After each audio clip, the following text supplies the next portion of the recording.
Now we both should be recording. I'm recording? It's doing something. I'm recording. I'm not sure you have to hold it that close. But I want to be a singer. You know how the singers put their lips all over the microphones? Yeah. Like Cher. Oh.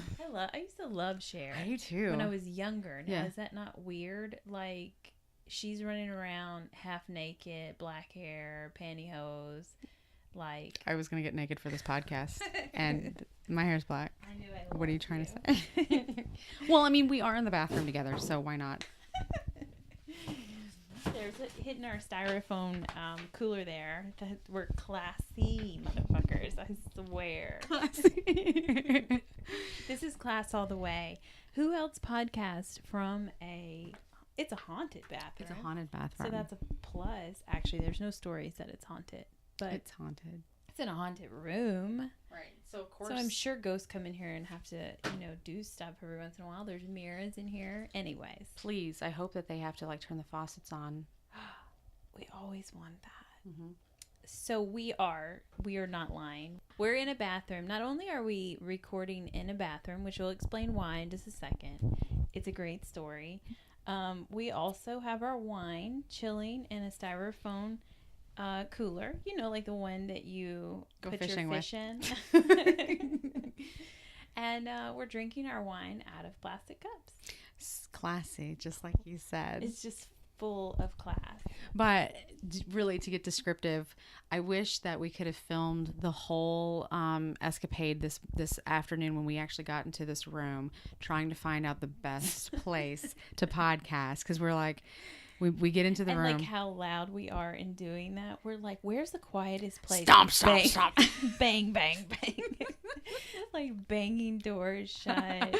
And when we put our equipment down, we are, I don't know. We're definitely not no ninja ghost hunters here. No. I don't know if we've ever been super quiet. I'm probably the clumsiest ghost hunter I know. I stub my toes. I agree. I can't see really well in the dark, so I run over things all the time, especially the graveyard adventures that we've had. How many times was I wearing flip-flops on? Not the smartest thing to do. You love those flip-flops. I almost brought a pair. That's why I opted with my Skechers, because I was like, no, at least these kind of stick to my foot more than the flip-flops. Well, the fact that you're so comfortable in sandals everywhere we go anyways, I'm like, I'm going to get rocks in my shoes. I told you. In between my toes. It has to do with the hobbit feet. They're hard as rocks. Well, they're just learning all kinds of things about us. You know what they're not learning, though, is who we are. Oh, shit. That's right. We do a podcast. We have to forget to do that. We have. Let's just completely forget to do that. Done. Always. We'll never tell anybody. You don't have to ask me twice. You name it. It's going to be... And guess our names, too, while you're at it. Drink till you're drunk and learn haunted history stuff night. No. Damn. No, that was actually a great idea. Okay. Let's go with that one. Okay, instead. cool. Tonight, we're drinking in the bathtub and discussing haunted stuff and also historic stuff. Haunted historic stuff in the bathroom. Love it. Our favorite thing. Yeah. Oh, yeah. Me too. So this is a brand new podcast we're trying out. We're going to call it Creatures of the Night. Mm-hmm. It's not that creative of a name, guys. No, it really is. Because it was 10 years ago when we came up with it is what I was getting at. Still, typically, so yes, it is nighttime and we are doing the podcast. But typically when we're doing this, Wendy is in Arizona and Chris, that's me, is in New Hampshire. So, and we have the podcast when it's the best time for us, which is generally going to be at night. And there's a 3-hour difference. So we're still creatures of the night. Yeah, always. So it still works, even though... Whatever. Creatures of the Night /wine /history / hiding in the bathroom. Oh, sorry. Yeah. Haunted. Yes. Yes. We probably should have came up with actually some name out of what fucking weirdos we are, because we're in a bathroom doing this. Well, we had to. So back to what I was saying. We got into this room. The floorboards creak every time I move, or I'm a big fat ass. I'm not really sure which one it is. And we're like, wait a second, we can totally hear everything that's happening in the hallway and next door to us, super loud. So we're like, shit, where are we going to podcast? So we start, every room we go into, and there's this big ass, huge closet. And we're like, let's podcast in here. With no hangers. No hangers whatsoever. But I hope you packed your own hangers to come to this B&B. Right, because I mean, it's a sweet setup for sure. You could put a couple cots in there too if you want your kids to be in the same room with you, but you don't want them to be in the same room with you. And you're okay with locking them in a closet, which right. I'm fine with. I mean, no lights. have you met my children? They deserve it. I mean, put some cake in there and hang a little headlamp from the bar, like I did earlier when we were trying to podcast in there. But that would have been really good too. Well, because it would kind of go with the haunted theme anyways, because we're in a closet telling spooky stories in the dark. It would have been spookier than the bathroom. Oh yeah, but it was right next to a bathroom. It was right, which we found out was extra loud. There's a bathroom in the hallway of this B&B that was right next to that closet. So we would be in there telling our stories, getting super spooky with it. Right. And then someone comes in to take a big, huge dump. And you just hear grunting. Yeah. That's all you hear. Yeah. And then sploosh.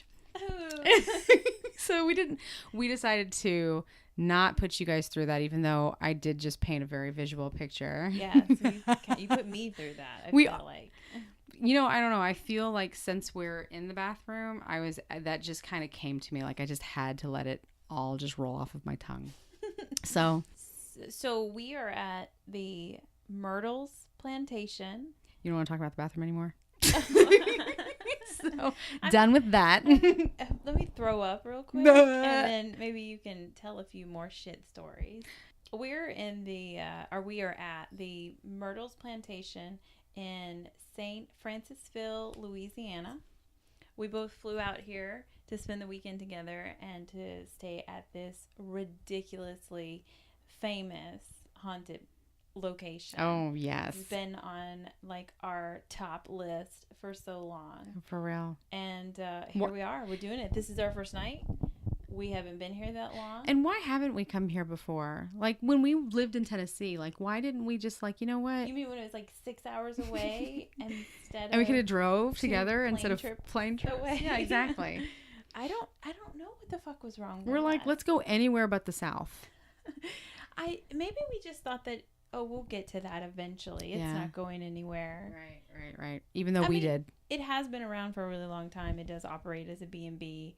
That doesn't seem to be changing for them. So we visited a lot of like places that are old farm homes. That may not be there much longer. True. Yeah. If they don't get that business, I don't know. I'm just making shit up on why we didn't come here. No. We're just a bunch of fucking slackers. I don't know. It's funny to me. Like I was explaining to the girls that I work with back in New Hampshire that I lived in Tennessee for pretty much my entire life, with the exception of a few years that I did not live there, which was in Chicago, Illinois. But I was not ghost hunting then, so it doesn't matter. You didn't ghost hunt as a baby? What's wrong with you? Maybe I did. I just don't remember. Yeah. I ghost hunted for strawberry shortcake's spirit. So, I'm telling them, I'm going to New Orleans. And it's so weird to be going to New Orleans when I live in New Hampshire, when I could have gone there at any time and it would have been super easy. Oh, well, whatever, right? The past is past. I can't change it. So Chris and I, again, we did not do very good at introducing ourselves. This, like, legit. My name is Wendy. And I'm still Chris. Good. That hasn't changed yet. No, not yet. I'm waiting for the day when you're possessed by some kind of ghost and Michelle. You take on a whole new persona. Well, all we have to do is go back to Edinburgh. Ooh. You want that other persona? Iowa, man, that place is fucked. Yep. We won't be doing any podcasting from there anytime soon. So Chris and I have been friends for a really long time, and we've been paranormal investigating for like almost 10 years now. Yeah. When we started, we decided when we got our first piece of evidence, we were like, everyone must see this. Yeah. So we started a website back then, like Facebook, Instagram. That wasn't a thing. So we started a website so that we can put photos up and evidence up because we wanted everybody to see it. We wanted to not to be like show offs, that we are. But everybody needs to see this. This photo was great. Yeah. And then be like, oh my God, tell us what you think. And, share experiences with us. But we get tired of like harassing our family and friends with our ghost stories constantly. Yeah. And they're like, these girls don't ever shut the fuck up. Yeah. So now we're showing them we're starting a fucking podcast. Where we never shut up. So so we thought, well, we've been having these conversations for a really long time. Mm-hmm. We've been very fortunate to have a lot of great experiences. Yeah. And we're going to keep doing this too. So we thought we'd do this podcast thing so that we can share our stories and hopefully hear from other people. And we're going to call it Creatures of the Night because forever ago when we started that website, that's what we went with. Yep. I think you were a big Kiss friend. Yes, I am. You were friends with Kiss? I am friends That's with... amazing. Fan. I haven't even finished this glass of wine. What's wrong with me? You haven't had much sleep. Remember that. Shit, that is that. That is that. Oh, we're going to have to edit the fuck out of this. This is that, and that is this. So we're in the bathroom because it's quieter. We're at the Myrtles Plantation. It is. First night. There's no air shifting through this room either because Wendy made sure to stop up underneath the doorway. So in case there's a fire, we're fucked. Anybody's giggles even get through the door. Oh, God, yeah. It's so echoey because everything's hardwood, legit old-ass hardwood flooring. But it feels really solid in here, you're right. Like with the tile and the, I guess this is an outer wall but no windows and stuff. Mm-hmm. So it feels very cave-like. It does. So yeah, this is it. This is our thing. So I hope you enjoy. We're going to tell you some stories while we drink some wine now. Love it. So I'm going to keep drinking while you tell a story. I have a very long one to tell you. This actually printed out to like... 14. Is that 12 fucking pages over there? Actually, I think it is. Exactly 12 pages. I hope that it's like font 24 or something huge. Nope. So... You better summarize that shit. When we decided to come to New Orleans, there's a lot of different stories and a lot of different hauntings. Just there's so much to work with. There's so much out there, in fact, that limiting what we're going to talk about was really quite difficult. But I woke up one morning because I'm trying to, what am I going to write my story on to talk about, to podcast on when we're in Louisiana. It's kind of like it's overwhelming. It is. There's so many different things. There are 8 million stories I can tell. Mm-hmm. How do I narrow it down? Right. I think you also, you try to find something that one of us has never heard of. You know, like if I'm trying to tell you a story, I'm looking for it. I imagine you did the same. Well, no, this one you've heard of. Too hard. This one you've heard of. I'm disappointed to say, but it's a very interesting story. Like I said, like I woke up one morning and it just came to me. This is the Axeman of New Orleans. Remember him? No? Okay, well then I will refresh your memory. Okay, I think I do. Yeah. It's crazy. Again, like I said, it's tough to narrow down what you want to talk about, and the research that's out there is there's so much. That's why this turned into like 12 pages of talking. This is the longest story that I'm going to do while we're in New Orleans. The next one is shorter, and then the other ones are much shorter. So, well, let me refill my drink before this goes down. Yeah. You want to top me off since you got the bottle out? Yeah. Just a little bit. That's fine. Thank you. So this is not meant to be a boozing podcast, but it is nighttime. And what do Creatures of the Night do? They booze. They booze. We do not drink and investigate, though. No. But not actively investigate. Like, we get it. We're in a haunted house. If something happens, we're going to be like, what the fuck is that? And look into it. Right. But we plan to investigate better, more professional tomorrow. Right? Oh, for sure. Yeah, of course. First, tonight we're experienced. Tonight is the experience. Yes. So tell me this great story. Okay. So from October 1918 to May of 1919, New Orleans was plagued by a number of ghastly murders in which an axe-wielding serial killer known as the Axeman broke into homes and bludgeoned his victims to death. Known as the American version of Jack the Ripper, the murderer attacked a dozen victims over the stretch of a year, killing 6 of them. Although his legend remains, he was never caught and his identity remains unknown. And we drove through New Orleans. Well, man. Does it say, like, was this happening in the French Quarter and stuff? Because those are tight, like, confined areas. Well, How you just running the streets? Well, actually, I could totally see how you're running the streets with an axe. Yeah. It's pretty fucking crazy down there. Pretty crazy. It's pretty easy. The cops don't seem to give a shit about what you're doing. Oh, they're non-existent. I mean, I'd have to say in 1918 it was probably a different setup. But there are some theories on this whole situation, which I'll get to, and a really creepy picture, which was another reason why this story kind of set my my soul on fire, and I had to do it. I also have a location. It's called the Haunted Hotel, where people feel like the spirit of the Axeman resides. Ooh. Yeah, so I need like that. Why did we not book this place? Because this was after the fact. Damn it. But we can definitely, I think we can go into the courtyard and just sort of, muddle around. Oh, I bet. Yeah. All right, so I don't know how I'm going to summarize this. So if I guess I just go on too long. Tell it. All right. The official reign of terror on the mysterious figure who would become known as the Axeman began on the night of May 22nd, 1918, when Jake and Andrew Maggio were alerted to what sounded like moaning coming from the adjacent room of their brother, Joseph, and his wife, Catherine. Would you really interrupt that? Right, exactly. Yeah. Right. Okay. So they shared an apartment above the bedroom of the grocery store. It must have been like a different kind of moaning than, that kind of moaning, because they're like, they probably heard it. They would have to have known the difference. Well, I mean, you don't have to know. You just, you just know. Like, shut the fuck up. Put the towels under the door. The two concerned brothers, they were concerned. So it must have been some kind of a groan. I'm envisioning that they many of times listened with like cups on their ears. Yeah. And then this is like what gave them wet dreams. Oh, not probably. this. Well, not but this. I mean, not this. Yeah, not this. The brothers got out of bed concerned. They had been fast asleep and went to investigate after their attempts to call out to Joseph to see if he was all right. And Joseph didn't answer back. So they were like literally just trying to get his attention first. Be like, hey, man, hey, everything okay up there? Right. Because they could be wrong. Right. They don't want to bust in inappropriately. Right. So, I don't know. It must have been kind of quiet or something, right? After he didn't answer.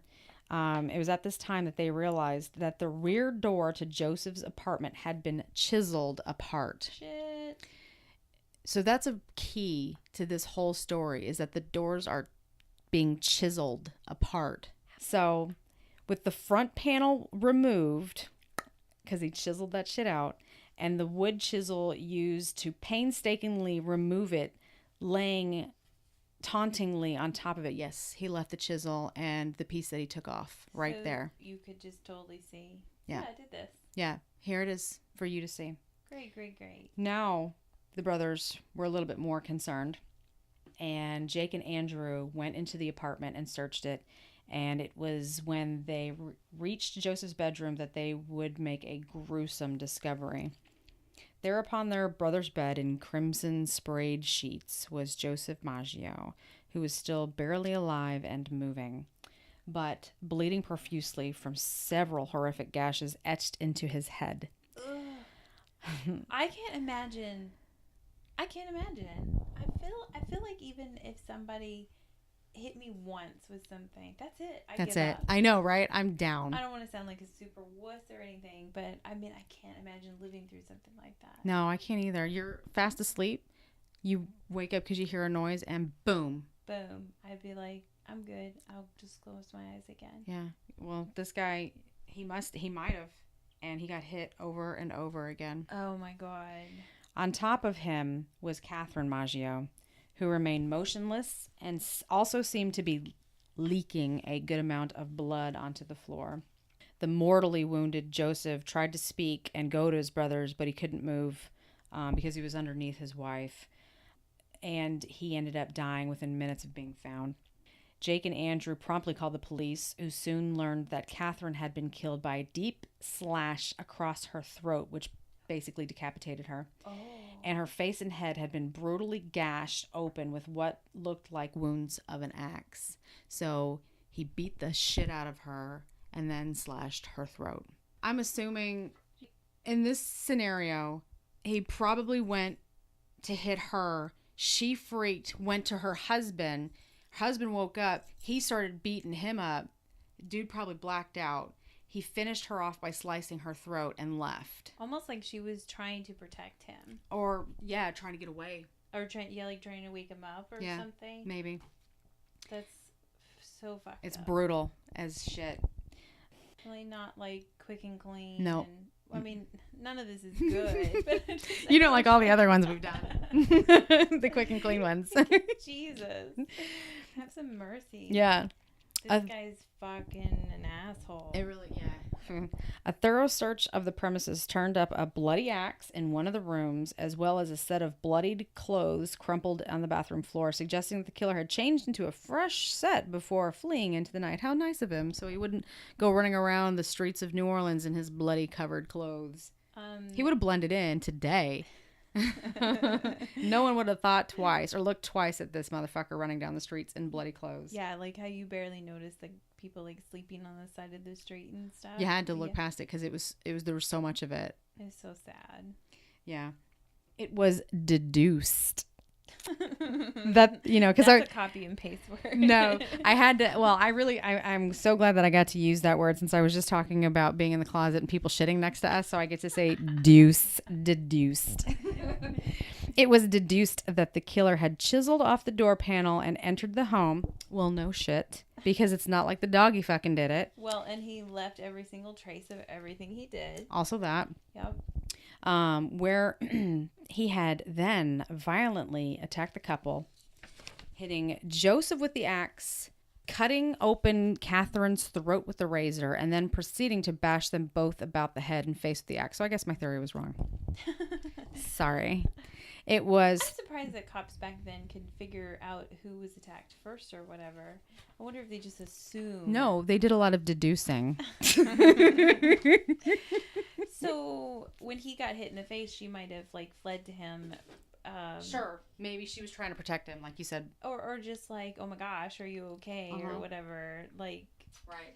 I'm sure she doesn't want to try to take this man on herself, basically. So Get the fuck up! She's like, yeah, Joe, I need you for this Yeah, no one. doubt. Please, Right. back up. Oh, Jesus. Poor thing. And this is why you get a dog. A mean one. Get them to be mean. I don't care. Mean dogs are better to They have. just have to be intimidating because mine are like dumb as rocks. But mine But barks they at bark everything. really loud. Exactly. Mine barks at everything, even though she's dumb. Mine is also dumb as rocks. So she'll do anything for treats. If an Axeman came into my house and he's like, cookies, the dog would be like, yes, sir. We are BFF. Go upstairs and axe them. Anyways. Blah, blah. It was thought that Catherine had been the real target of the attack and that Joseph, whose throat was uncut, had merely gotten in the killer's way and had been struck down as well. In the vicinity of... Seriously, though, if two people are in a bed, how can only one of them be a target? That's just poor planning. I'll get into a little bit more of the theories at the end, why they think that it was her. Okay.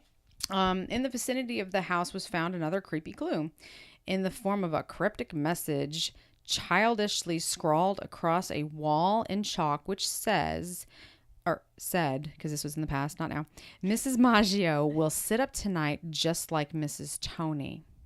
Oh. And that's super fucking creepy to me. Just like the whole beginning of that thing? implies. Yeah. It was unclear just why the couple had been targeted or what the strange message meant. Robbery was ruled out because nothing had been stolen and the money from the family safe. Nothing had been stolen and the money from the family safe. I'm sure that is totally wrong. Nothing had been stolen from, I don't know, whatever. Nothing From their was stolen. family safe. Right? I got you. As well as Catherine's jewelry. Her baubles. Let's start over. Her jewelry, things. her shiny things. Nothing was. Oh my God! It was deduced that the killer I had. love that word. I know it. The killer had entered with the full intention of murder. Yeah, I heard that. Did you hear that? Something's either rapping outside our bathroom door, or someone's playing basketball. I mean, there are. We have to say that we're not by ourselves in this B&B. There are some other rooms And I guess they could be out in the hallway. Yeah, probably coming up the steps. I bet that's what I hear. With the bathroom door closed, it's hard to tell if it's coming from the hallway or our room. So yeah. Quit interrupting us, ghost. Oh, that was your first noggin. concussion. First, okay. That's what you get for podcasting in a cave. In a cave. In a cave bathroom. True that. Never again. Well, maybe never again Tomorrow. after this weekend. The first suspect in the killing, thank you, was the deceased. That was all me. That's my intestines doing their job.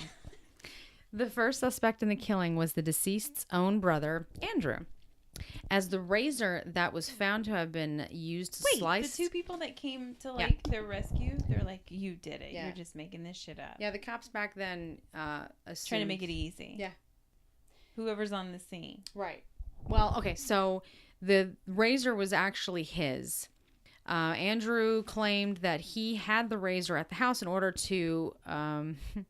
to shave? No. No? I guess. Yes. It's a weird phrase. To hone a nick out of the blade, as he was a barber by trade. And I think that maybe they just did it like that so they could rhyme, because Dr. Seuss was cool. So they wanted to be cool too. Shit, who doesn't? Who doesn't? Okay. Who doesn't? Fuck, I can't talk. That was me 5 seconds ago.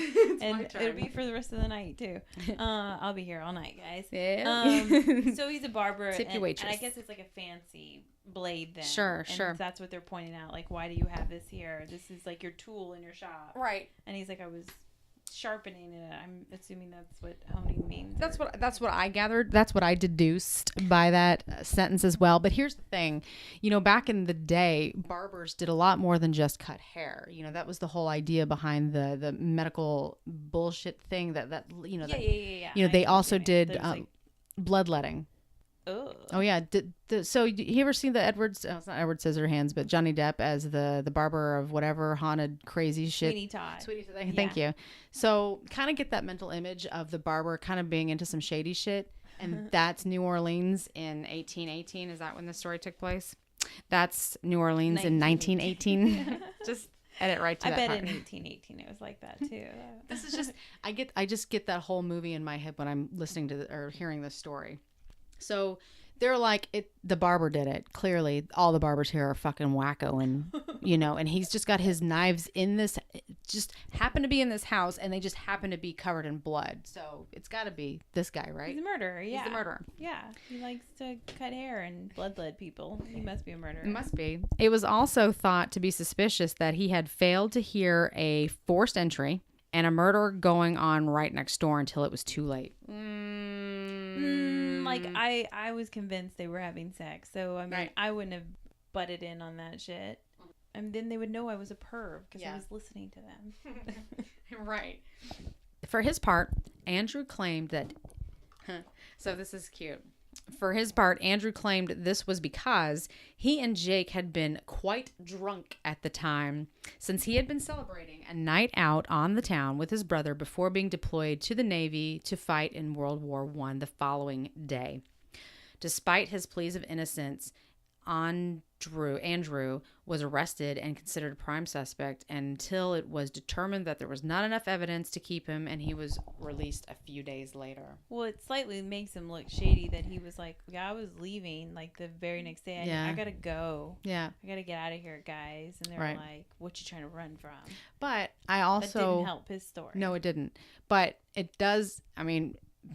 I can see being going out with your brother, celebrating and having a lot to drink and just being piss-faced drunk, passed out. You're not going to hear a lot of shit going on until it might be too late. Oh, fuck no. So, I mean, I could sleep through anything. Right. Really drunk. Yeah, right? Exactly. So, the police investigating the Maggio killings interviewed several suspects in relation to the crime, but were unable to make any further arrests. As they dug into the case more deeply, the disturbing find was made that there had been a string of similar murders which had occurred in various areas across Louisiana. Think about that, 10 minutes earlier before we arrest Andrew and everything. No. And call him a murderer. I know, and the funny thing is, didn't dawn on anybody. Did this happen somewhere else? That happened last week. It happened in Texas. Oh, well, they didn't know that shit was going on. No, they didn't know that shit was Didn't have the going on. internet. And it happened years earlier in Texas during the years of 1911 and 1912, which encompassed a total of 49 killings. Shit. Yep. Why aren't you telling me that story? Because we're not in Texas. I just- Whenever we go to Texas, it'll be, we'll talk about bloodletting and murders and all kinds of shit again, but it's much earlier, so there's probably way less evidence, way less story. It might actually be maybe a 6-pager instead of a 12. A lot of shitty evidence. You know how they love to like just go in and like stomp on everything. Yeah, for real. Texas cops too, with their, gotta get justice in my fucking cowboy boots. They're just like, it's the dad, it's the brother. Oh, Andrew would have been dead already. Right, exactly. Yeah. Hang him. It's him. So there was 49 killings, which all featured people and even whole families who had been ruthlessly murdered and set up with an axe as they slept in their beds. In at least one of those killings, another cryptic message had been left behind in the form of a note that had read, "When he maketh the inquisition for blood, he forgoeth not the cry of the humble." Human 5. I mean, I want to say that this person is trying to leave like notes of like, I'm really smart. Right. This is typical serial killer shit. Yeah. You're I'm not like going to the catch me. smartest one around here. But he could have copied and pasted that from any fucking thing he saw. Sure. All of these words. He's like, that's a big word. I'm putting that in my note. That sounds fancy. I mean, I can read things and say, that sounds creepy. I love these words. Yeah, sure. He might be a psychopath. This shit might be just Son of Sam kind of shit. I mean, yeah, exactly. I love word porn. Yeah, exactly. Me too. That doesn't make me smart enough to get away with murder. Right, exactly. Well, the thing is that this guy was never caught.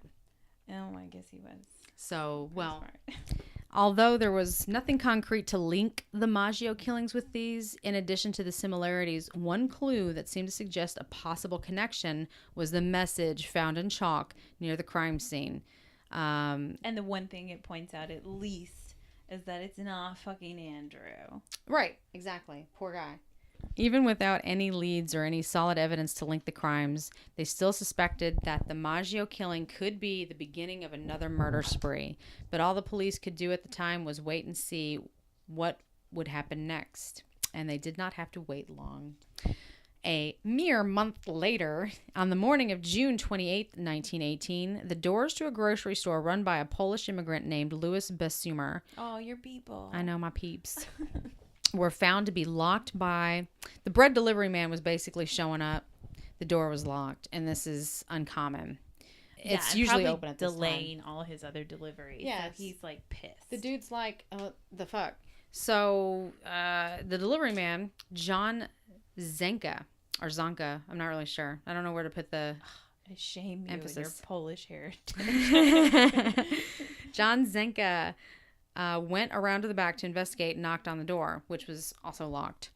It was probably a bit of a shock to Louis. It was probably a bit of a shock to him when Louis himself came to the door slathered in blood and claimed to have been attacked. It was soon found that Louis and his mistress, Anna Lowe, had been assaulted by an axe-wielding intruder who had struck Besumer in his right temple to leave him with a skull fracture, and then slashed his lover over the left ear, leaving her in an unconscious body heap on the floor. So, just one hit to her. Was she? And this was like it. She's dead. Pretty much. No, hang on. As with the Maggio case, a wooden panel on the back door had been painstakingly chiseled the fuck off, just so that this weirdo can get in. This guy doesn't know how to just crack a lock. Well, no. He thinks this is like... I think he likes the fact that this is like the ultra creepy shit. Yeah. Because that's what this adds is like to when it. I'm so fearful that someone's going to climb through my doggy door. Right. Except for they don't even have to do any work. No. The doggy door is just already... If the guy wanted to be a super creepy, then he could just chisel around the doggy door. This guy is hardworking and right. creepy. And yeah, right. And no valuables or any other items had been stolen. Well, this is a store, so they could have totally taken store. Money. Anything. Can we just question for 2 seconds? Do you think when they say mistress, they just mean they were doing it before marriage and it's his girlfriend, or he's married I bet it's just his girlfriend. I go into that. So, okay. The weapon used in the attack was found and proved to be an axe. It was one that Bessemer owned himself. Authorities suspected that he may have actually been the attacker despite his own wounds, and took him custody. So he was trying to... They're trying to say you're trying to get rid of your mistress. Yeah, these police, they're so they even these know. These are fantastic stories they make up. They're just like, this is some page 6 stuff. Right. Got rid of that bitch. You didn't want her. Maybe he knocked her up. And you want it to look like it was a hit and run, so you had to get hit too, but you're still alive. Who's going to fracture their own skull, though? Who's going to go that far? Holy shit. No way. I can't imagine ever doing that to myself. I can't even give you a good example of anything else that I would do. I would have to slip and fall. But there's nothing. You know when people... And land on an axe. Well, I was going to say, you know when people cut themselves to make it look like somebody else did it? Yeah. Oh, you know people stab like that? I've seen shows. But you've seen TV shows. Yeah. But you can imagine people do that in real life. They really do, like, cut themselves. But yeah. I mean, I could never do it. I couldn't do that. There was a story I that... would give myself, like, a paper cut and then scream like a baby. Man, didn't I tell you something else about being a wuss earlier? And then I keep trying to tell you I'm not a wuss. Yes. That's okay. It's a lie, I guess. We can... I do the same thing. I'm super not afraid of this, but I am totally afraid. It's easier to talk that talk. You know, talk shit. Hell yeah. And it's more fun. And when the shit comes down to it, you're like, no thanks. On My Favorite Murder podcast that we both listen to and enjoy. Huge fans. Love them. Since we're talking about like hurting yourself to get away with murder or whatever, there was... I don't remember the actual names of anybody here, but what happened was the whole family was murdered except for Dude. Dude was alive, and he claimed it was these... basically like hippies who came in, tied him up, and killed the family. I think, killed his daughter. I think there was 2 daughters and his wife. He ended up having like a stab wound on him as well, but he was also a surgeon. And the thing is that it was super precise. That where the stab was on his body was just in a certain area where it wouldn't be a fatal, wound. But everyone else, and honestly, it ended up being him, that he killed his entire family. Sick. I don't remember that story, but there's unfortunately a few stories like that. Sure, so. yeah. That one stuck out. I don't remember the hippie thing and you don't stuff remember like that. No, I mean I completely believe you. Yeah. They've had 200 shows now. Well, so. Do they really have 200 now? I don't know. Well, the thing is, this might be what helps to refresh your memory, is that he described one of the people to a T on what they were wearing, what they looked like, and everything. And the police went out and actually found someone that looked just like this description. She was a weirdo too, and a super big hippie. And I can't remember if she was like, yeah, I would have killed him, or she was high or stoned or what. But they were like, this is weird because we don't think she did it. Right. Like she just doesn't look like she's up for it. So I don't remember what happened, but she did not do it. He did it. He killed his daughters and his wife. He must have seen her. He must have seen her, right, at some point in time, and that stuck in his mind. Yeah, exactly. That's what I think. It's a freak thing. Who knows? And she's so fucking high out of her mind that she's just like, yeah, I mean, oh my gosh, I killed somebody. I might have. Fucked up. That's why you don't do drugs. Right, kids. Exactly. That's why you don't do drugs, kids. You might admit to murders you didn't do. Yeah. Just be careful. I'm gonna tell it to my kids now. Yeah, that's a good point. That's a good slogan. Listen to the story, kids, and this is why you don't do drugs. In the meantime, Lo was taken to a hospital for treatment, and here made some increasingly rather bizarre and contradictory statements to the police. And this is her. At first, she claimed she had been attacked by a tall, dark-skinned man and a 41-year-old black suspect who worked for Bessemer's store, and his name was Lewis. I'm going to screw up his last name. Obacon. Okay. Not going to say it. Fair. That sounded pretty good. I'm going to screw up a lot of these names. and was even apprehended based on his on her confession. But later on, she changed her story and accused Bessemer, her lover, of being the true assailant. Whoa, is she on drugs? Well, remember, she got fucking knocked in the head. So. Oh, yeah. Some screws are loose. Yeah, I think so. She also made further weird claims that Bessemer was not a real grocer, but rather a German spy. Oh. Yeah, this lady went way off on the deep end. I don't know what she was doing. This spurred a lot of rather sensational news, and this is actually what I remember about this story and why I had to research it again. That actual spy papers had been found at the residence by police, but it is unclear how much veracity these reports hold.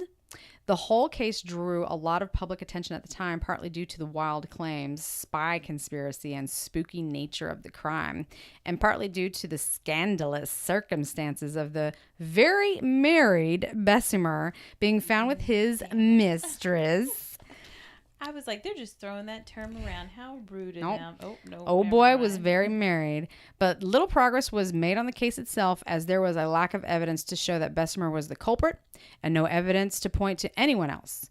Lowe herself would later die August 5th, 1918, from complications arising from surgery on damaged nerves to her face. Yeah. Oh, I was Yeah, gonna she got say, really like, fucked up. Her brain, she had fucking water in the brain or something to come up with all those stories. But you said they actually found papers and is they about being a spy. They did. Because you know what? It is a good idea to be a spy and be a grocer. You See a lot of stuff going on, but I doubt you really need. I don't think the German intelligence needs to know what New Orleans is doing. I don't think they do either. I think if they saw what was going on, they'd be like, no, thank you. I just mean, I don't think any like major government develops what? Sure. I don't think stuff is going on down here. I did not whack Wendy in the face with an axe. Yes. I'm sure people were just down here having a good time like they are now. Right. And that they were probably not being all that productive. Sure. Necessarily in the war. I'm Right. probably going to get some hate mail for that if we actually have a fan. We do. Her name is Sam. Thank you, Sam, for listening. Shout out to so Sam. much. Shout out to Sam. Creatures of the Night #1 fan. She's going to start our fan podcast. It's called Creatures of the Night I don't Rocks. even think my mom will sit through No. Shout out to Felicia when she does listen to it. So, although he was subsequently put on trial for the crime, and Bessemer even served some time in prison for it, he was ultimately acquitted and released, with the true identity of the culprit still being a mystery. And I want to add, hold on a second. I want to make sure that I don't have this in the back of my notes, because that whole story about the German spy and everything is very intriguing. Spies are cool. It gets a little spicy with his wife, because she addressed some of the spy things too on her deathbed. Ooh. She was German too? I don't know if she was German, but she did suggest that was all like true, that he was actually a German spy. I assumed that she was German because typically, but I don't know. It could have been an American. I'm not really sure. I don't know her story. Yeah, you love who you love. I mean, Exactly. You love who you love. Wondering. I just was trying to envision it, and I wanted to envision the right accent that she was giving. Oh yeah, the German accent. I hear you. Yeah. Well, let's just pretend. No, okay. We're not going to try to do it. Don't. I thought you were going to try to do it. I was like, don't. I might fuck that up. have some more notes in here. I'm not really sure because I put all this together. Idea. I don't think he tried to hurt her though. No. Think that he was totally falsely accused. Yeah. I think he was totally a spy though. Yeah. So, all right. On the very and weirdly, like extremely weird, the very same day that Anna Lowe succumbed to her injuries, which was August 5th, 1918, a man by the name of Edward Schneider returned home from a late night of work to find his house deathly quiet, with none of the cheerful welcome home that he usually got from his pregnant wife in the bedroom. He would make the horrific discovery of his wife laying unconscious in a pool of her own blood. Mrs. Schneider's scalp had been partially torn off, and some of her teeth had been completely knocked out. Oh, shit. An investigation of the apartment where the couple lived turned up no evidence of forced entry, and nothing was stolen. Wait, they didn't find the little cutout in the door? Nope, or this nothing? one's different. When she finally awoke from her stupor later at the hospital. Wait, I'm sorry, what? Yeah, Mrs. Schneider. She's alive? Wait, this one actually gets pretty good. Mrs. Schneider claimed that she had been attacked with an axe by a dark figure that resembled some sort of a phantom. She could remember nothing of the attack after that. And despite her harrowing ordeal, Mrs. Schneider would later give birth to a healthy baby girl. Oh my god. Can you believe that? She fucking stayed sexy. Yeah, she sure as fuck did. Yeah. She sure as fuck did. I get insane. goosebumps talking about that she lived through that. Crazy willpower. Yeah. And here we are, like, I'm gonna get a paper cut and give up on life. And this bitch was like, I'm gonna make it through, and I'm gonna she pick my teeth up. I know. And I'm gonna go to the hospital and pop out this baby. she sure did. Bam, strongest woman ever. I agree. I love that part of the story is very good, and it always gives me goosebumps thinking about so it. there's spies and superheroes. Right, the living story in has New it Orleans. all. This town is crazy. I know. Police made one arrest in a man by the name of James Gleason simply because he ran from the police. Fuck yeah, he's guilty of something. Right. Well, because he ran. They had no evidence to hold him, and he was released without any charges. Because he was probably just on drugs. Oh, yeah. And he probably just was in the wrong place at the wrong time, and there's cops, so I'm fucking running. Peace. I have to back that up. They didn't really have drugs then, right? Like, because, all that stuff was readily And they have available. opiates at and the, stuff, right? Yeah, like at the pharmacy. You know, yeah. when you get a headache. I know, right? So he was drunk. Maybe. Most likely. Yeah. He was drunk. Which were, like, the majority of New Orleans as we saw today. At, 9 o'clock in the morning? That's a norm. So, with the Schneider attack and a clear MO beginning to take shape, authorities began to believe that there was a distinct possibility that they had a potential serial killer on their hands. And it was at this point the panic began to roil within the community. Their suspicions would only be bolstered with a new assault that would come only 5 days after the Schneider attack. On August 10th, 1918, two sisters by the names of Pauline and Mary Bruno were awakened in the dead of night by an eerie sound of an ominous thumping and banging emanating from the room of Uncle Joseph Romano. I went to school with a guy that his mom's name was Mary Bruno. Really? But I think Bruno was like her married name. Oh, well, maybe she married into this family. I wonder if it's... I mean, that would be kind of cool and coincidental. She's a time traveler. Oh, that Mary Bruno. Possibly. Sure. We can talk conspiracies on this podcast. I love conspiracy theories. Oh, fuck yeah. Let's rename it. It's hauntings, it's history, it's wine, and it's conspiracies. Oh, wait. Time travel. Let's just skip the conspiracies. Bigfoot and time travel. Like I just slid that one in there. Perfect. Good. On with the show. When they went into I am fascinated with time travel. I am too. And the pictures of all the time travelers that you can find like on the internet. Yeah, like Keanu Reeves. Did you know he was one? That makes sense because he's amazing. And he doesn't I love age. him. That's why. Keanu Reeves is the most amazing. What's the best Keanu Reeves movie? Point Break. Oh my god. I'm sure you had to watch The Matrix like a million times. I did. And you don't go there. No, I don't like that. Well, I'm going to say Speed because he was super sexy. Oh, I love Speed. I do. But Point Break was such a good movie. Yeah, that was a good movie. That was cute. What was it? Dennis Hopper? That's the bad guy in that one? Fuck, I don't know. You're bad with names like that. So I don't know why I asked Terrible with I'm names. gonna ask myself, Wendy, was that Dennis Hopper? Yeah, it was. Thank you. Good. I'm glad you were here to agree with yourself. Okay, good. Let's move to on. solve that. What's happening next? This is the next murder. Yes, it is. When they went into the hallway, they spied the sinister sight of a tall, dark, heavy-set figure in a dark suit and hat looming in the hallway. This is totally the killer because that's how he's been described every time. He's tall and he's dark. Yes. And he's looming. And now he's heavy-set and he has a hat. Well, that's just rude. Well, it's interesting. Well, not the hat thing. No, that's just rude. Take your hat off. You're inside. Bad hair and chubby.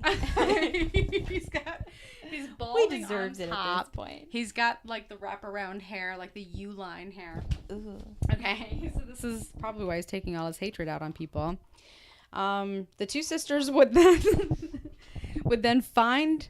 Spilt wine on me. Oh no! You're not supposed to spill any I wine. know. Don't get it on the pillows.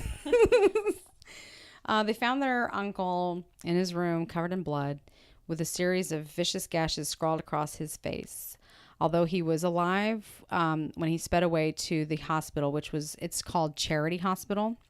Joseph succumbed to his wounds 2 days later. Ugh, can you imagine dealing with that for 2 days? Fuck. He was because I'm assuming I would just completely give up. Just end it.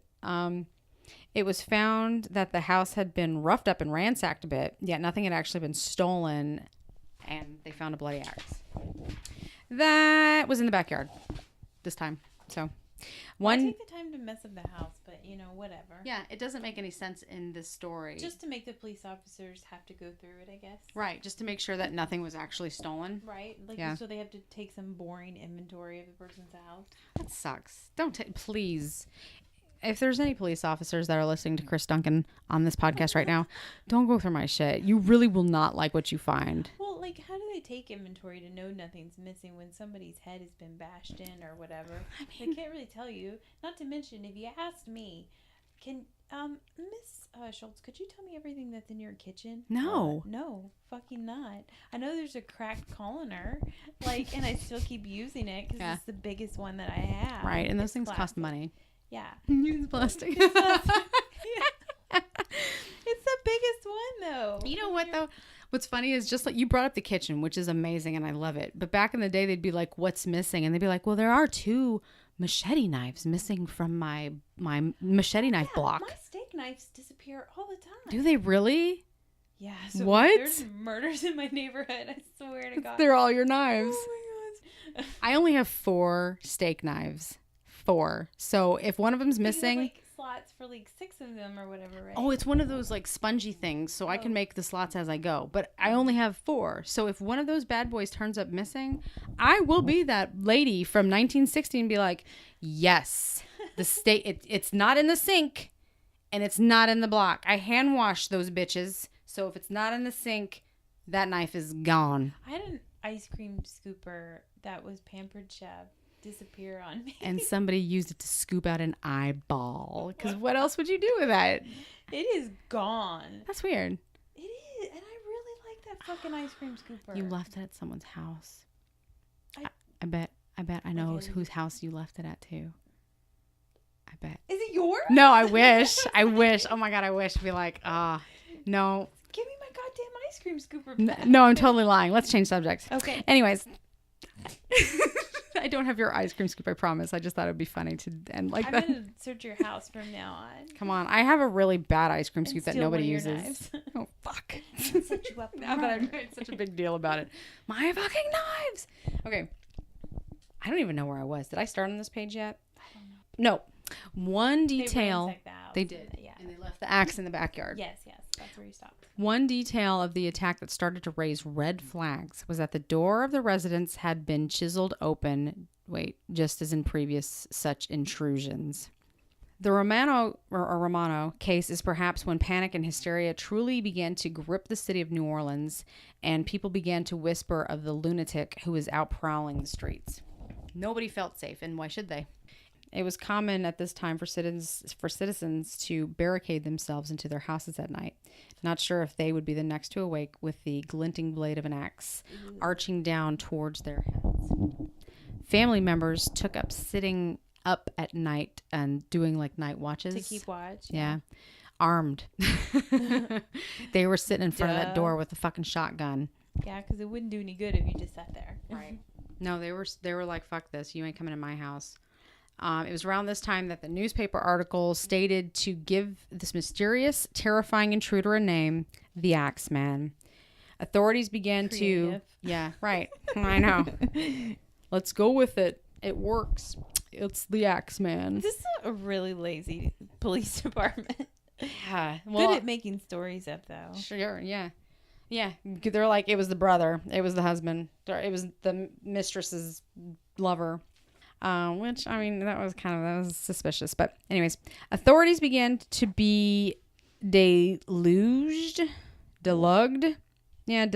with tips and alleged sightings of the Axeman all over New Orleans, ranging from the potentially legitimate to the delusional.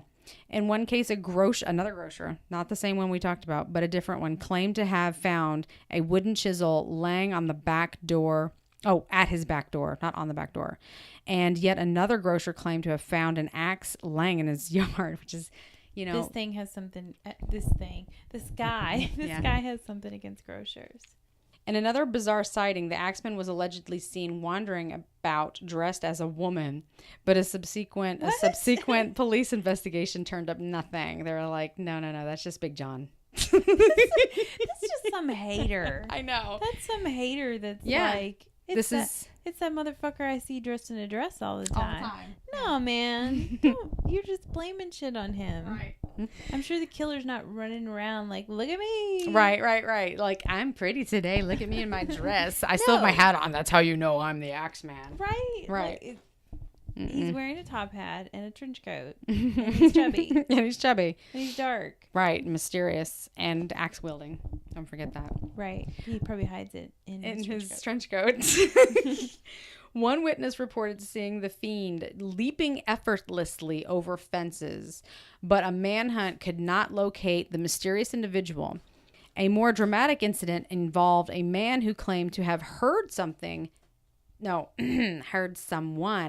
chiseling away at his back door. Oh my God. Only to blast through it with a shotgun and send the trespasser running. Fuck yeah. Leaving behind no blood and apparently uninjured by the gunshot. Well, you know how shotguns make like a noise? So maybe that was just enough time for him to be... Yeah, maybe. Out of the way and on the run. Maybe. Numerous people... Or it was a mouse and he's insane. No, he's insane. Right? It could have been He's overly cautious. And it could have sounded like maybe. Yeah, dude. I mean, everyone was on edge. And now he just broke his back door. I would do it. Right. I mean, you're on edge, but now your fucking door's wide open. You're like, shit, now I gotta fix that. Now it's midnight, and now I have to put up a new fucking back door. But numerous people came forward with reports of finding their doors chiseled away, discovering axes in their yards, or of seeing a shadowy figure in dark clothing lurking about, but it was unclear to the authorities which of these claims was worth following up on and which were merely the products of panic and mass hysteria spreading through New Orleans like wildfire. So they're just like, fuck it, we're not going to investigate any of these stories. Because like I just said a moment ago, right. I mean, this can't offend the now New Orleans Police Department. This was the 100 years ago police department, and they were lazy as fuck. Yeah.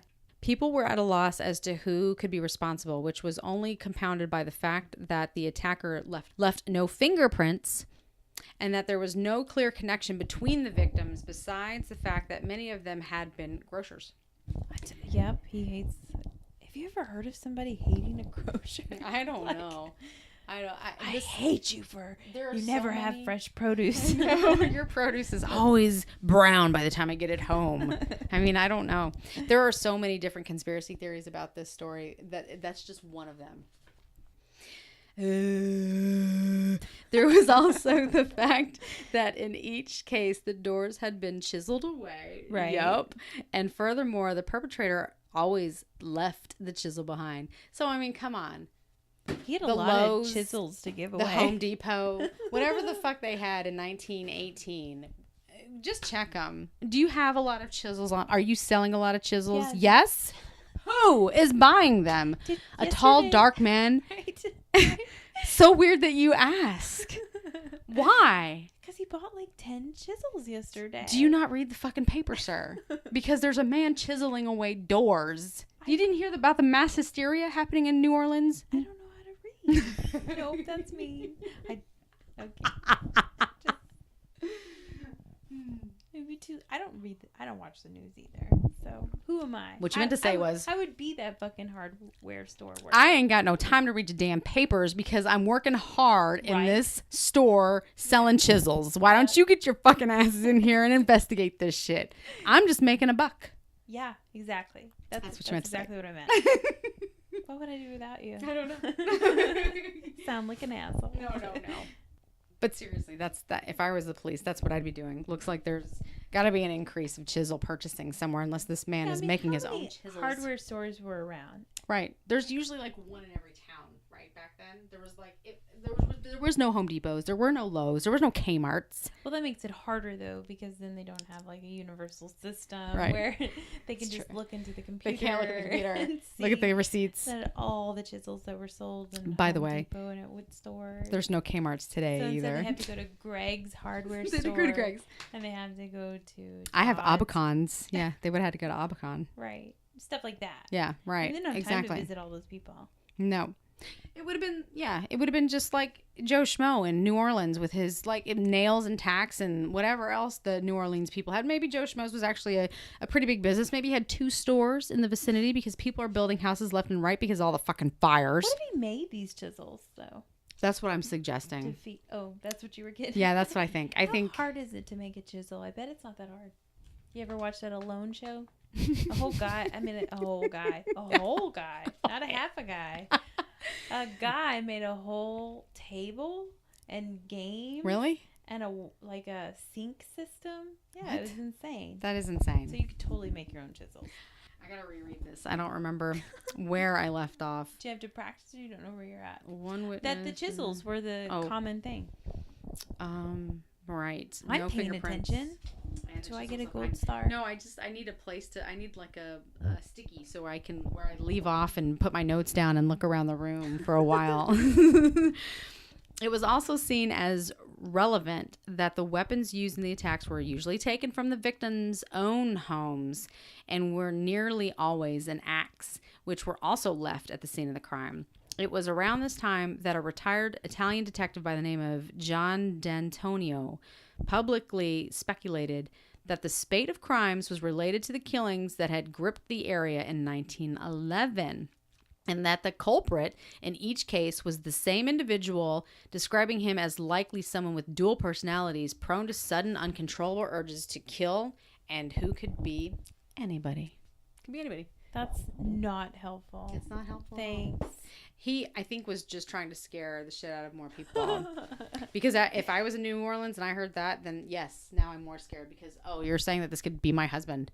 Yeah. It could be anybody. He's like a retired detective. Could be me. Sitting in the back of a cafe, smoking a cigarette. Chilling. Slowly telling this story in his accent. Mm-hmm. I would love it. After the Romano attack, despite the myriad sightings and false alarms, no new attacks took place for several months, and there was a glimmer of hope that the madness had perhaps passed.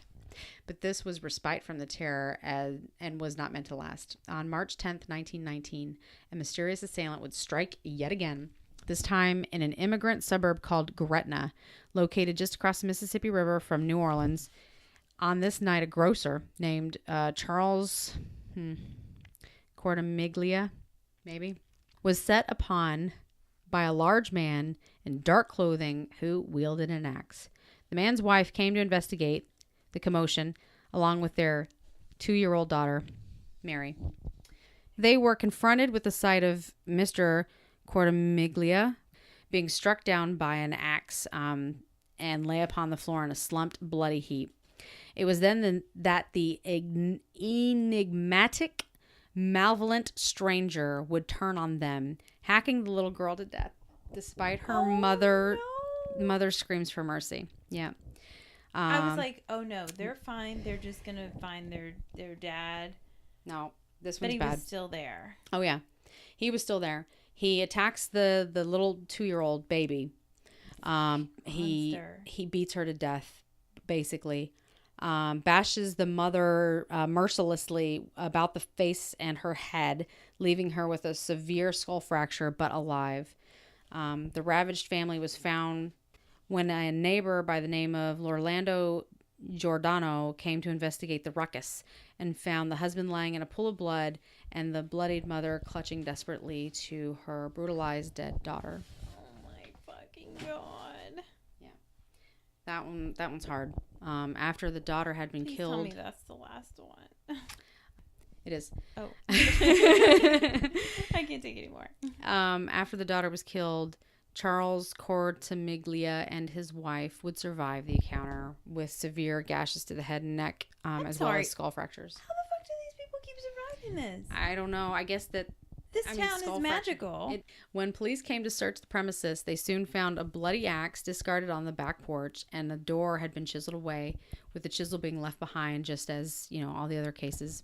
No fingerprints were found. Like a parting gift. Right, a parting. Yeah, here you go. Here's my gift to you. It was also discovered that whoever had perpetrated the crime had carefully stacked timbers from the chiseled door by a fence in order to perhaps help them in their escape. It was found once again that no money, no valuables, or any other belongings had been stolen. When she was well enough to speak with police, the wife, Rosie Cortamiglia, stated that they had been attacked by the very man who had come to find them, Orlando Giordano, along with his teenage son, Frank.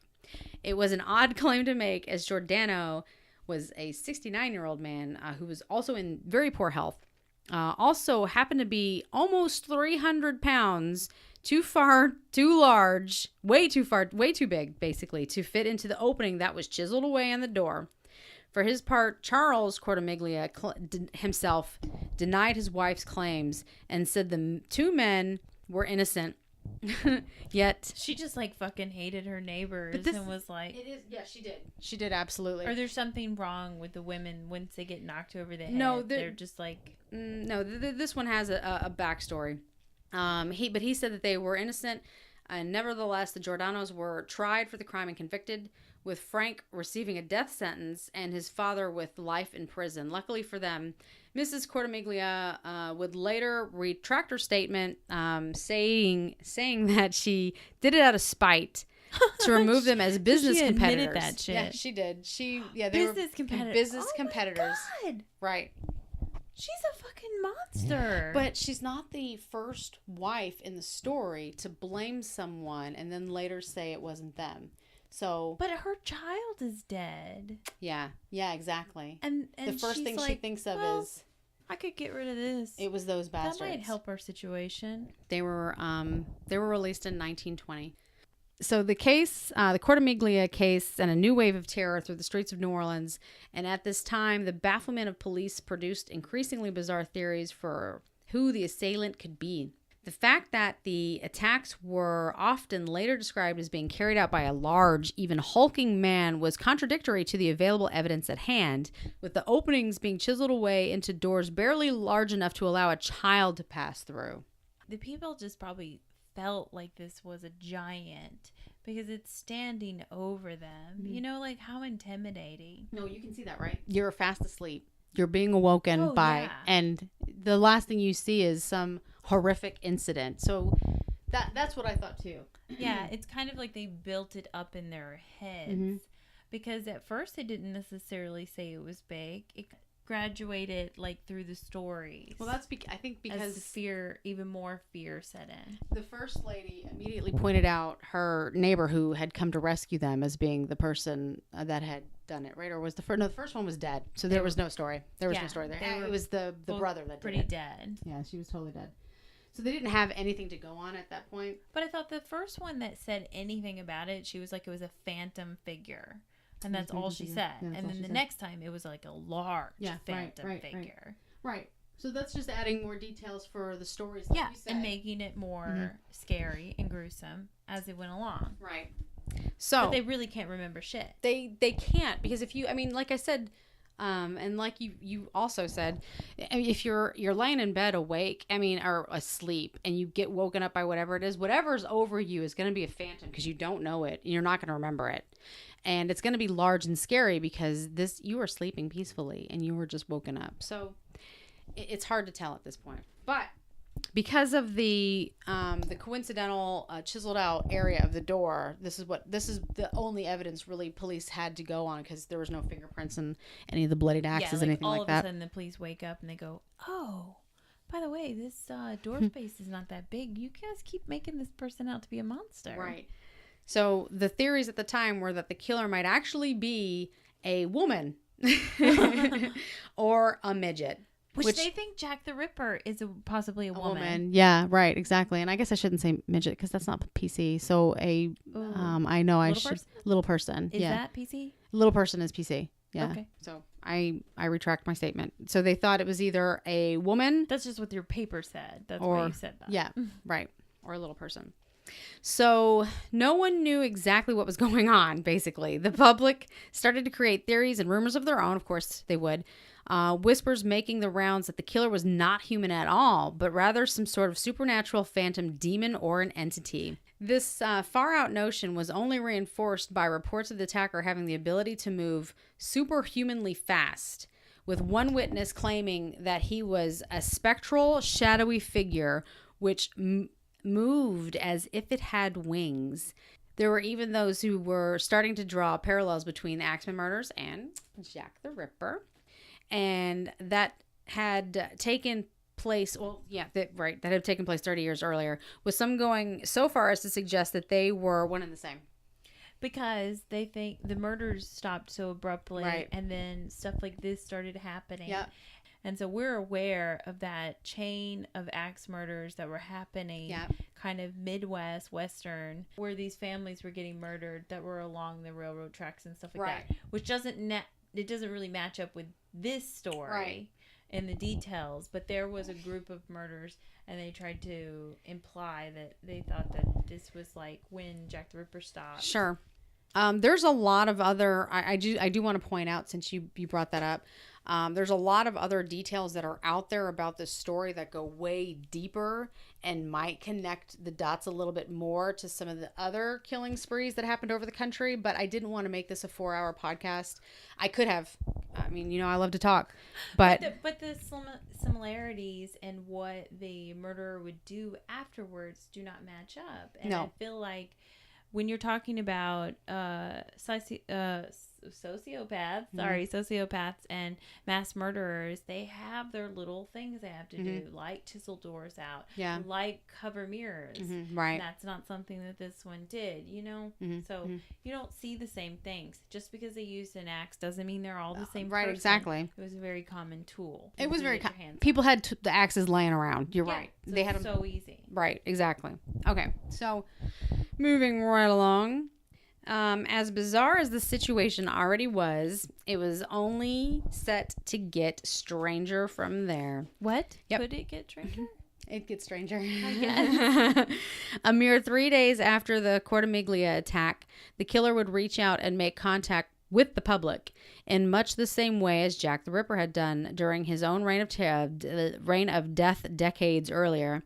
This came in the form of a letter sent to the editor of the New Orleans Times, Picayune. I'm assuming Picayune is the way that you pronounce it. And it was on Friday, March 14th, 1919. This would prove to be, at the same time, fuel speculation of supernatural demonic forces, serve as a bold proclamation of further violence, and give a glimpse into the mind of a madman. The twisted letter reads as follows. Oh. Esteemed mortal, they have never caught they were me. Like, yes, he's not human. Got it. We were right about that, guys. Yep. Done and check. Esteemed mortal, they have never caught me and never will. They have never seen me, for I am invisible. Even as the ether that surrounds your earth, I am not a human being, but a spirit and a demon from the hottest hell. I am what you Orleanians in your foolish police call the Axeman. When I see fit, I shall come and claim other victims. I alone know whom they shall be. I shall leave no clue except my bloody axe, besmeared with blood and brains, of he whom I have sent below to keep me company. Much like the Zodiac with, needing that. Zodiac said something similar about having everybody in paradise with him, all of his slaves. That's what he said. Yeah. Sorry. Time traveler. If you wish, you may tell. Zodiac killer is 200 years old. Which makes sense. If you wish, you may tell the police to be careful not to rile me. Of course, I am a reasonable spirit. I take no offense at the way they have that they have. It sure is. This guy was silly. I take no offense at the way they have conducted their investigations in the past. In fact, they have been so utterly stupid as to not only amuse me. I kind of agree with him there. I know, right? But his satanic majesty. Francis Joseph, etc. What? Yeah, Francis Joseph is the devil? Yeah, apparently. Francis, and it's spelled, Josef, Joseph, right? I'm sorry. Maybe I don't know enough about the Bible. Is that... That's his satanic majesty. Oh, okay. But tell them to beware. Let them not try to discover what I am, for it were better that they were never born than to incur the wrath of the Axeman. Is that proper English that we don't know how to read? It's tough. Did It's he tough not? for me. No, it's just tough for me to read Reading it. Shakespeare. I think it's all of the for it were better, and I don't know. My brain just can't comprehend it. And it's so weird that we're sitting in a bathroom and I'm reading this letter. I feel like we should be doing like Bloody Mary or something, like looking at them. I do not want to play that game. It's just weird.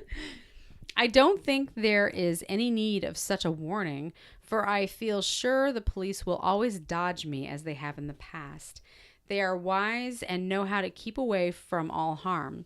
Undoubtedly, you Orleanians think of me as a most horrible murderer, which I am. But I could be much worse if I wanted to.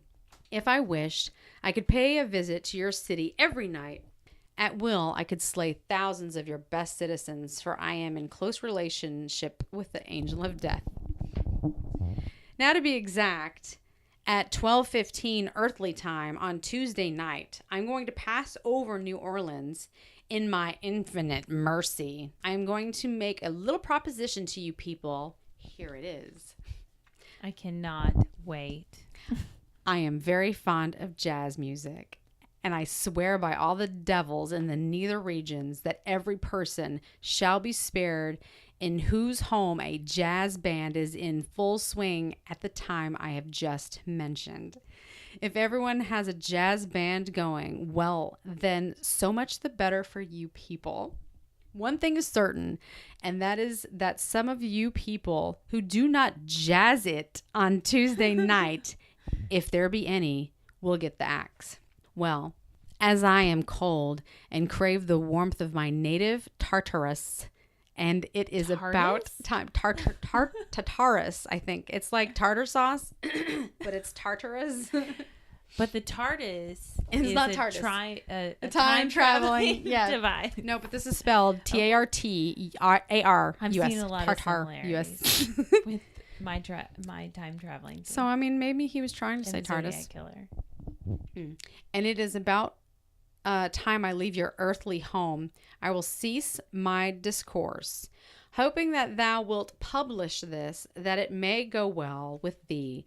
I have been... What if the police didn't put it in the paper? I guess a bunch of folks would have been killed. They were just like, this is stupid. He likes jazz. What a loser. I have been, am, and will be the worst spirit that ever existed, either in fact or realm of fancy, the Axeman. I'm sorry, sir. You already won that award. Right. So that, the very long, ridiculous letter was that of the Axeman.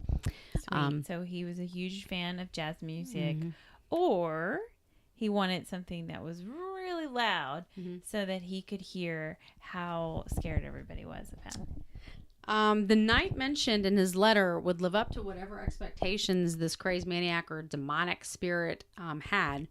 Clubs, bars, and homes throughout the city were packed with revelers playing their jazz music loudly and celebrating as if their lives depended on it. They were doing that today, though. They were. I mean, like... Maybe there was a letter and we just didn't hear it. Maybe we need to jazz it. Did I tell you I don't read the news? I don't either.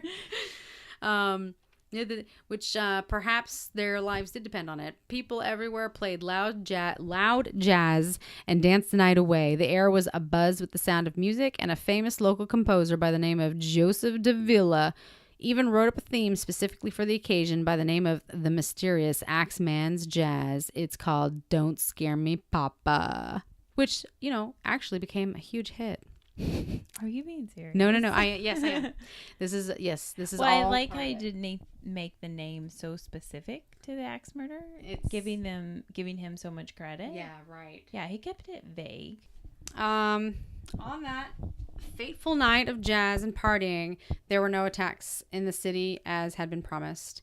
Whatever bloodthirsty entity behind them seemingly sated by the extravagant display of music and revelry. In addition to the partiers, were those who actively challenged the Axeman to try and come into their homes as they waited with shotguns. But for because I was like, not everybody likes jazz. Yeah, Okay. yeah, they're like, no, I'm just gonna fucking kill him. But for the first time in a while, there was mostly hope that whatever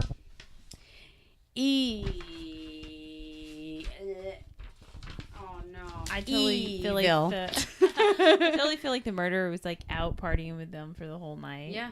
Oh, I lied. Oh, he wasn't doing that? Mm-mm. Did he murder somebody? He did. Whatever evil had decided to call on the city was perhaps satisfied and willing to let them be. Unfortunately, this would not prove to be the case. You want to take a stab at whoever was killed next, like what his profession might have been? I'm going to say grocer for the win. On August 10th, 1919, a grocer by the name of... He doesn't like fresh produce. I mean, clearly. This man, like, seriously was... This guy took shamed, avocados... molested or something by a grocer. No shit. Molested or something. Yeah. Maybe. Like he was a bagger at a grocery store. Yeah. And the guy, they made fun of him all the time. I don't know. Grocer too. This guy, I mean, what if this guy was just all warty and just hated grocers because they didn't have warts all over their faces? I mean, this guy was just a fucking weirdo. He was out of his mind, for sure. So back to the grocer named Steve Boca. He stumbled to the home of his neighbor, Frank Janusa, with his head cracked open. You know what? I don't know if Frank was actually a grocer, but his buddy, the grocer, found him. So maybe There's a connection. There's a connection. Yeah. And he was bleeding profusely. Upon reaching his neighbor's house, Boca promptly lost consciousness and was... Wait a second. Boca stumbled. Promptly lost consciousness. Oh, so the grocery, he lost consciousness and was taken to the hospital. He would later recover from his wounds. Oh, shit, I screwed this part up. Somebody's hit over the head. They may or may not be a grocer. A grocer by the name of Steve Boca stumbled. Was this the night of the Jazz Fest, though? No, this is a different night. This is August 10th, 1919, so it's not the same. He was like, play me some jazz and I'll leave you alone. Then he's like, just kidding. Bored. I'm bored.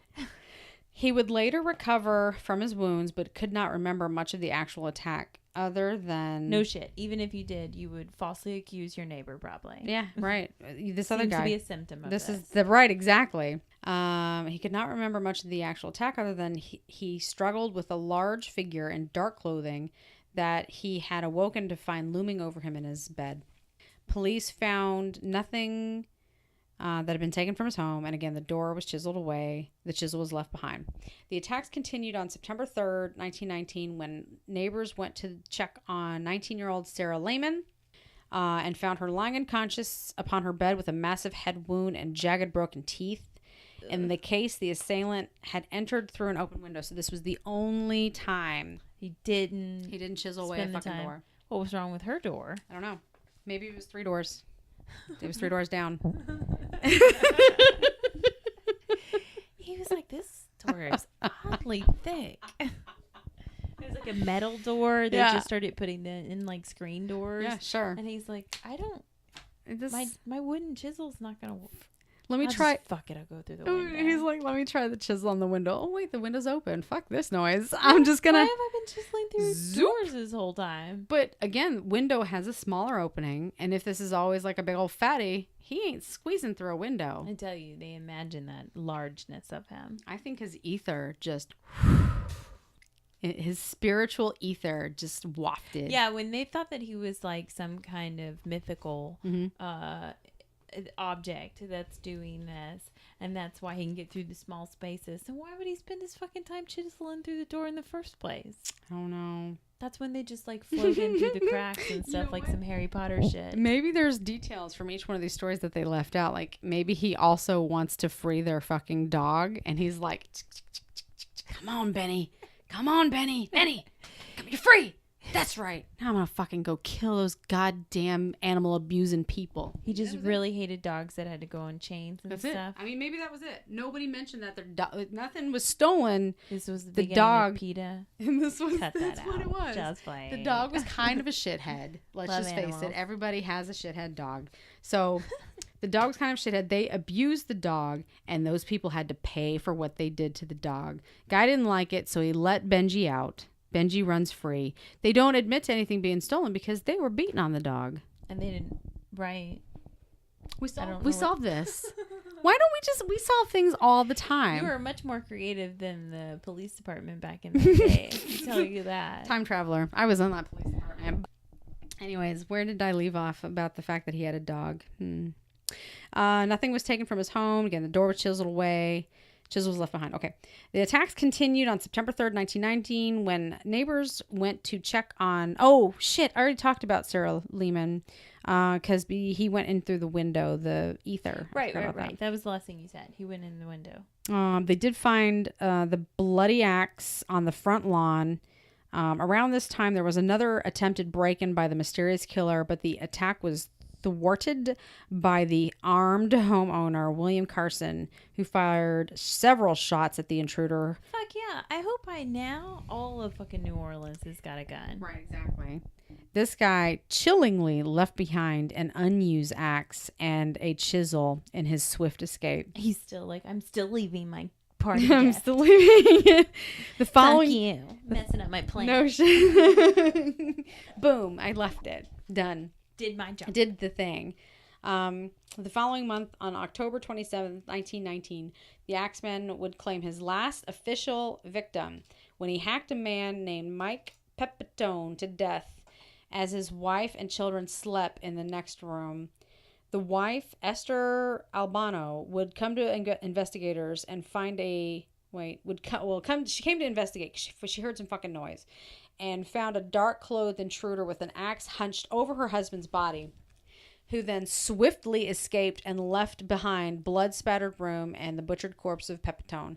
The attacker was described as being very big, yet extremely quick and nimble, but Albano was unable to give any further details on his appearance. As in other Axeman attacks, the door had been chiseled away, and guess what? A bloody axe. I know, it's shocking. Interesting, a year after this murder, Pepitone's wife would shoot to death a man by the name of Joseph Mumphrey in Los Angeles, who she claimed to be the man she saw kill her husband. Again, another wife gone mad. Fuck. She went on like her own, I will avenge him. Yeah. Although there was no solid evidence to conclusively link Mumphrey to the crimes. California. Mumphrey had been released from a stint in prison, which had begun in 1911, around the time of the first brutal axe killings in the region, and had been released in 1918, just when the official Axeman attacks had begun. Additionally, he had the only piece of evidence that she got together. Tell me there's more. Additionally, he had been living on the West Coast since the time of the last known killing, and furthermore was known to be involved in a blackmail ring that targeted Italian Americans, which represented most of the Axeman's victims. Yet despite the suspicious coincidences, there were no concrete physical evidence to conclusively link him to the crimes, and his death at the hands of Albano made it impossible for authorities to question him, leaving his ultimate involvement uncertain. Sometimes people forget about that whole questioning people. Yeah, thing. right. No, she's got some of that Texas justice. Yeah, she did. Soul. She was like, no, this is him. It is interesting that he does have sort of a suspicious past. There are some coincidental things that have happened, and the fact that she went out and fucking murdered him, it was kind of bizarre. Yeah, Texas justice style. So that brings me to, in New Orleans in the early 1900s, the haunted hotel on Ursulines Avenue. Love haunted stuff. Which ties into the story. So I was hoping that would happen. It does tie into this. It's just I think you promised me that. I did. So this is sort of the beginning of a different story, but it is involved. Connected. Got it. So in New Orleans in the early 1900s, bodies were found in the homes, much like in the 1890s in Texas, with an axe left behind them at the crime scenes. I'm sure you haven't heard that story yet. Would you like me to tell it to you? Mm-hmm. Many believe that over the years the murders had migrated into New Orleans. However, the police were more inclined to believe that the killings were the work of the mafia. After an investigation took place to check for paranormal activity at this hotel, there were readings and signs of paranormal activity in one particular corner of the courtyard the ghost hunters assumed the serial killer hid in the spot because of the readings that they were given, that it was like the readings were basically sensing that it was a killer. Like, I guess, questions they were asking or something. Like if they were doing a... Got to that he was the bad guy, basically. Yeah. Not one of the victims. No, he was the killer. Psychics, along with the paranormal investigators, have found that based on the time period and where the murders took place in the quarter, the specific area in the courtyard of the haunted hotel is where the New Orleans Axeman kept as his hideout. So wait, he is the same guy. This is what... There are paranormal groups and mediums and things, I guess, people that have gone and done this investigating here, and these are the things that they're picking up, that this is the same guy. And also did the murders in Texas. Yeah. Certain groups, tours that go take tourists through the courtyard begin to feel extremely uncomfortable and become shaken up. So all I have left are all of the different theories on what this murderer could have been, who this murderer could have been. Well, we already established time traveler. Right. What is your favorite of the theories? My favorite is... I mean, I like the Mumphrey one, but my favorite is going to be the weird out of all of them. I love that. Tell me more. My favorite is where they paint the guy in that doorway. The guy as the Slender Man, basically, is what we're looking at right here. That's just because it's an old picture and you can't see his face. This was a legit photographer just out in the very early morning trying to get pictures of New Orleans when nobody was on the streets. Nobody was in this picture. Nobody was on the streets. He saw no person. He saw no person. This is what he sees. These pictures were actually discarded as trash because he thought that the picture was blurry because of that image right there. So it's a picture of like a building in the French Quarter. If you've never been there, beautiful like columns and balconies.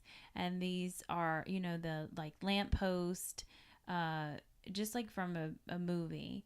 And in a doorway going into a building is you can totally see a head. You can see his hair. It's like he's got a long coat on, and he does have like long legs as well. And it's like Freddy Krueger. You can't 1918. You can't make out his face or anything like that. But this is a very tall gentleman. He has doorway. No face. Neither did Slender Man. So this internet, this photo is all over the internet because it's very and this bizarre. Is that haunted hotel? Yeah. No, it's not called Haunted Hotel. It's called Haunted Hotel. What? It's called The Haunted Hotel on Ursulines. Let's get it straight. The Haunted Hotel. They are the Haunted Hotel. So, that's my favorite of all of the theories, just because it's the most bizarre. It's the most paranormal. We have what looks to be a man who's like as tall as this doorway, almost as tall as this doorway. He is ginormous. He is 6'5" at least. At least. For sure.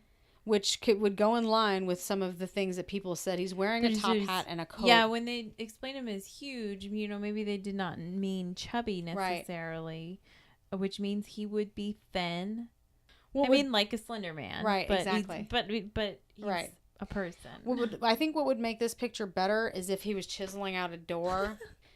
Well, just because he's not crouched down in this photo. Right. It's totally what he could be doing. His arms are probably so long, maybe he doesn't have to crouch. Right, exactly. Not to chisel at the top, at least. But I really liked that. I thought that was super eerie. So they believe he is a genuine man, though. That is your theory, right? I like the demonic. I'm not this earthly, whatever. I'm a spirit. I travel in ether. I like all of that, even though it could just be serial killer bullshit. Nonsense. It could be I'm better than you. You can't find me. Fuck yeah. Just like the Zodiac who put that shit out there. You will never know who I am. I am better than you. That whole thing. And this could have just been a random picture of a dude, even though Guy says there was absolutely nobody out there. What year was this taken? The same time frame, 1918 or whatever. I'd have to go back and look. I just took the screenshot so I could show you. I just don't want to give this thing credit for his, well-written letter. It's not even well-written, but it's like bizarre. Trying to be like a poetic letter of like, I am bigger than God or whatever, and I have all this control. No, you're a fucking asshole. He was You're a fucking monster and an asshole, and you're nobody. Right. And you are nobody. We don't know who the fuck you are. Right. But having said and that, don't give a shit. There is a place that we could explore and see if we get some answers to this. Were you really a demon, or were you just some douche? You were just a douchebag? I would be the fucking asshole in that corner of that courtyard being like, you're a damn douche. I know. So anyways, that's all I got. Like I said. That was amazing. And you know what? I had heard about, because if you read some stuff about the Villisca Axe murder house, you'll get like snippets of how these axe murders were happening in other cities and towns. Yeah, right. And so they told you like it was happening down in New Orleans too, and you're like, oh my God, that's crazy. Right. But it was not to this extent. It was not to this hysteria in the streets, and it wasn't this detailed. I never heard this story. Yeah. Oh. I never heard the chiseling of the door and the letter of like the total like Zodiac killer letter out there, like, or Jack the Ripper would leave like messages on walls and stuff too, right? Right. Yeah. Very much like, look at me. Yeah, right. Exactly. Just like that. Look at me. Look at how I'm still eluding you people. I'm smarter than you, and I'll continue to do it. No, this is a straight sociopath. Mm-hmm. And I believe that there's a lot of potential for paranormal activity just because this photo of this image, which is an amazing photo, who's to say it's a fucking killer? This is probably like Tom that was killed 5 years before that by some douche on the street. Right, and that could be his spirit. Right, exactly. It could very well be. He could have been sort of like a freak show. He was big and tall, and he liked his tall hat. He's not wearing a hat or a trench coat. It's just a long jacket. Okay. Well, it could have been any other ghost. Yeah. And this guy is just an asshole. Yeah. Now, why did the murders just stop? Right. Well, because he could have been jailed. Like Mumfrey, the guy that old girl sought out and killed, he was jailed at that time when the murder stopped. Yeah.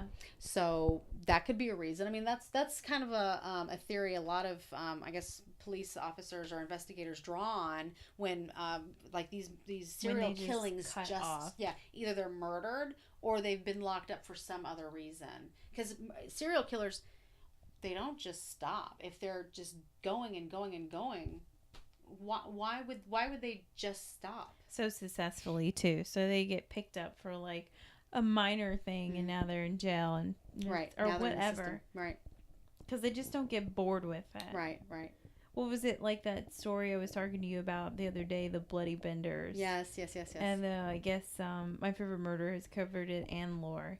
And it was like a family of people that just like kept killing people to steal from them. Yeah. And then I guess the town was like on to them, and so all of a sudden they're like, "Whoop, we gotta go. Vamoose." Like you can just hear the zany music being played as they pack up everything and get into pedal their car. They speed away in their chitty chitty bang bang car.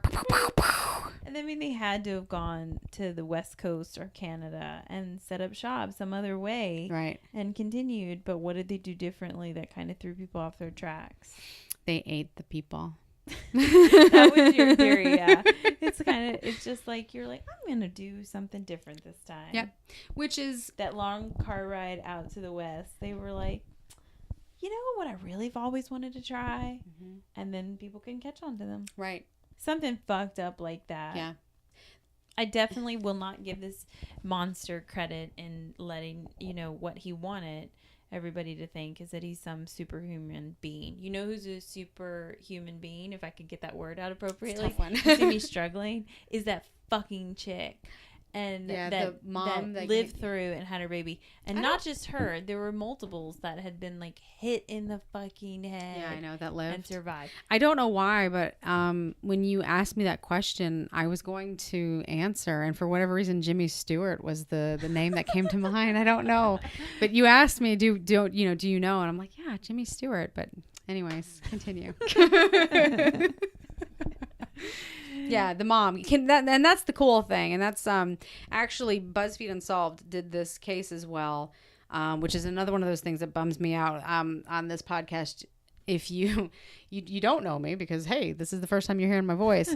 when I research a story and then I tell it to Wendy and then I find out that somebody else did it, it's almost like I got punched in the face. It's like, damn. But I was going to say those things. So now you know, and now you get to hear it again because BuzzFeed Unsolved did it too. Right, but I'm sure they didn't have our witty banner. Of course. They had their own. They had their banner. own. They totally had their own. But I bet it's fucking different. It is different, but Yeah. it's still an interesting story no matter how you look at it. It's an unsolved murder that has a supposed haunting tied to it. So it's cool in my book, and there you go.